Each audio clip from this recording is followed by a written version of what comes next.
VW intends to close at least 3 plants in Germany. Germany has a huge problem. Germany's under pressure and Volkswagen workers are striking hard. Europe's largest economy has stagnated with no real growth in 5 years. Since 2019, they lost 272,000 jobs in its industrial sector, which accounts for nearly 5% of all jobs. The car industry is hardest hit, losing 10,000 jobs per month. And this fits into a broader picture of stagnating economic growth. But these last couple of years were particularly troubling.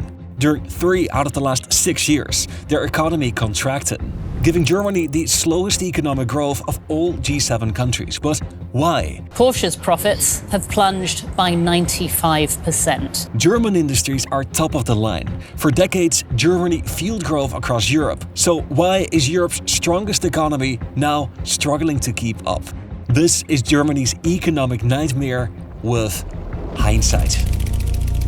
Germany, once the beacon of European fiscal stability, is struggling. So across Europe and Western countries, we're seeing that same trend where rent, food and energy prices have all surged while wages have struggled to keep up. But in Germany, these last couple of years, they were particularly hard hit. Real wages have barely grown over the past decade, and in the past 5 years, they have actually fallen. They are now roughly back to their 2021 level. Germany's economic model delivered decades of prosperity, but it was built for a different world. After Russia's invasion of Ukraine, the war in Iran, and rising tensions with China, that model is now under pressure, and they may need to change. That economic structure was built much more recently than you might expect. When East and West Germany reunited in 1990, it brought together 2 vastly different economies. West Germany's productivity was over $25,000 per person, which is more than twice that of East Germany, with one of the least productive economies in Europe. Their economy was dominated by the public sector. Private companies accounted for just under 3% of all economic activity, compared to 85% in the West. The 2 regions differed greatly in every imaginable way, from unemployment to exports. And after reunification, one of the first gaps that they sought to bridge were wages. The removal of the wall and unity all in one. A day in which Germany became one country again. Wages in East Germany were around 70% lower than in the West, and that kind of income inequality had to be evened out. They increased the wages of East German workers, but there was a trade-off. Germany was trying to integrate its economy into global markets, and suddenly having much higher labor costs meant that East German exports became less competitive. The 1990s were painful. Growth stalled, unemployment rose, and Germany was once again labeled the sick man of Europe. But beneath the surface, they were laying the foundations for a remarkable comeback.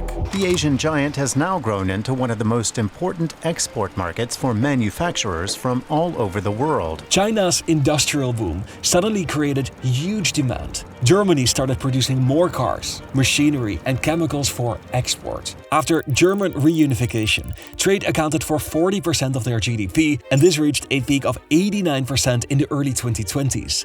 And usually what happens when a country gets richer is that its industrial sector shrinks as factories make way for services. And this is in part because the cost of labor increases as a country gets richer. But Germany had another advantage: to keep their production affordable.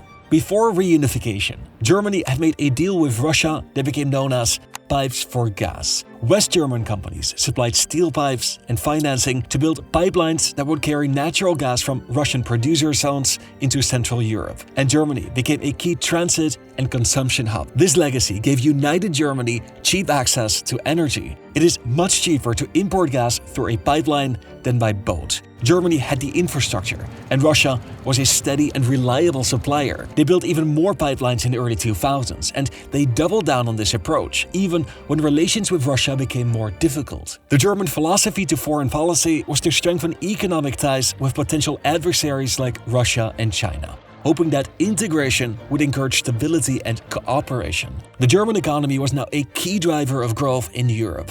This was built on increasing demand from China, cheap energy from Russia, and predictable global trade. And can you already see where this went wrong? So just quickly before we continue with the video, I want to thank today's sponsor. Do you ever receive emails like these? Sketchy offers, newsletters you didn't subscribe to, and wait, I won $1,000? You receive this kind of junk mail as well as robot calls because somewhere on the internet you trusted a website with your personal information and they sold this to a data broker. And this is much more serious than it may sound because they could sell your data to scammers or to criminals trying to impersonate you. It is the dark side of browsing online, and I recommend to take online safety very seriously. Incogni, the sponsor of today's video, requests data brokers on your behalf to delete your info, and by law, they are required to comply. When I log onto my dashboard, I can see that they already took my data off 250 lists, and they're working on 12 more at this very moment. I could have done this myself, but that would have taken me over 187 hours. If you want to restore your privacy, Incogni is offering a 60% discount of an annual plan if you use my link in the pinned comment or in the description. That is 60% off an annual plan. And now, let's go back to the video. The German economy was built around trade. Their strength comes from world-class manufacturing, especially in cars and machinery, disciplined wages, and a deep integration into global trade. But this rests on three pillars that around 2019 all started to crack, beginning with the pandemic. COVID-19 has strained Europe's largest economy, and experts say that Germany will see its economic output shrink dramatically. A unique characteristic of the German economy is that the industrial sector remained a large part of its economy when the country grew richer. In 2020, this made up 20% of Germany's economy, and that's roughly double that of the UK or France. But the pandemic exposed how dependent this sector had become on international supply chains. Global demand initially collapsed, and the industrial sector lost momentum. COVID pandemic has snarled global supply chains, causing massive backlogs and shortages that have some companies stockpiling goods in trailers and chartering private container ships. That's when Russia invaded Ukraine. In the past, Germany had responded to conflict with Russia by deepening economic ties. After Russia's annexation of Crimea, they doubled down on this approach, and they substantially increased Russian imports of natural gas. At this time, Germany was already phasing out its own nuclear power plants, and they were reducing its use of coal. Russian gas was still the cheapest and the most reliable source of energy, and this was hugely beneficial for Germany's industrial base. But after Russia's full-scale invasion of Ukraine, they shifted gears, and they completely stopped importing Russian gas through these pipelines. And this had a tremendous ripple effect across the economy. Prices have been rising in Germany and across Europe. The latest data puts inflation in Europe's biggest economy at 5% year-on-year, the highest in 30 years. The demand for German cars and machines from abroad has dropped. Cheap Russian energy imports was one of the main structural advantages of the German economy, and it had suddenly become one of its main structural weaknesses. But around the same time, another pillar of the foundation of Germany's economy started cracking. China's economy is slowing down, and already ripple effects are showing up around the globe. China's economic growth started to slow. This had been a key driver of growth during Germany's golden years in the early 2000s, but Germany lost nearly $10 billion worth of trade in the 2 years after peak trade in 2022. This was a wake-up call.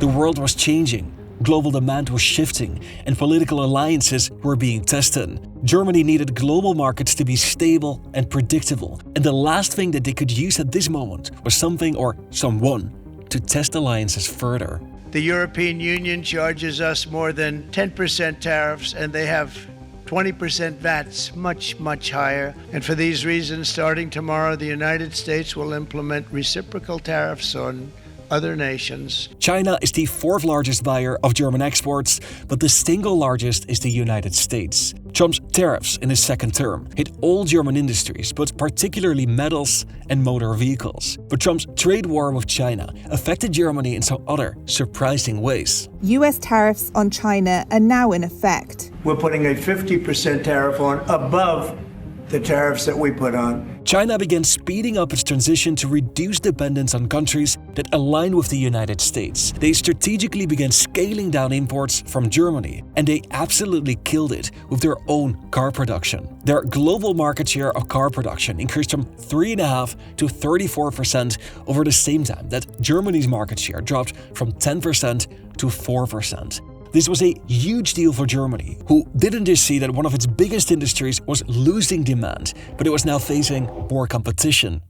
In Germany, the automotive industry is more than just an economic sector. It's part of their national identity. The same is true for advanced manufacturing. These industries represent engineering precision, export strength, and a long-standing belief in German excellence. As they come under pressure, it's not just an economic shift, it becomes a psychological one. At a time when debates over immigration, demographic decline, and the future are intensifying, this erosion adds to a growing sense of uncertainty. Germany once saw itself as the economic engine of Europe, but today that confidence is giving way to a more uneasy question. Where is the country heading? Ford Motor Company has plans to cut 4,000 jobs. About 3,000 of the layoffs will happen in Germany. The VW Group has reported a third quarter loss of more than €1 billion. Despite all these negative developments and the fact that Germany is currently going through a difficult economic phase, they still have huge industries. Take BASF, the world's largest chemical producer. It is headquartered in Germany and they employ over 100,000 people. Their annual revenue is in the tens of billions of euros, and even still, this only makes them the 10th largest company in Germany, where sectors like industrial, energy, and particularly automotive dominate. Their largest company, Volkswagen, accounts by itself for more than 7% of Germany's total economic output. It is all relative, and Germany's economy is by no means on the verge of collapse, but they have been particularly hard hit by crises such as the pandemic and the war in Ukraine. And the reason for this is because of how their economy is structured. They hit Germany where it hurt them the most. And the result is that consumer prices have increased faster than any time since recording began in 1956. And that is huge. But crises like these don't just expose weakness, they force change. Germany has been here before. In the 1990s, they were written off as the sick man of Europe. Yet, within a decade, they rebuilt their competitiveness and they became one of the world's strongest export economies. The challenge today is that cheap energy is gone, and global demand has become less reliable. Trade has become politicized, and competition is no longer about quality, but about scale, speed, and technological leadership. Germany faces a choice. It can try to preserve the model that made it successful in previous decades, or they can adapt to a world that looks very different from the one that it was built in. Power dynamics are shifting, alliances redefining. They need to rethink their energy policy, perhaps by going nuclear again. They can invest more aggressively in new industries. They must redefine what German economic strength looks like in the 21st century. The success of Germany over the next couple of years will depend on how fast it can reinvent itself to keep up. How they respond to this shift will not just define its economy, but its role in Europe and the world.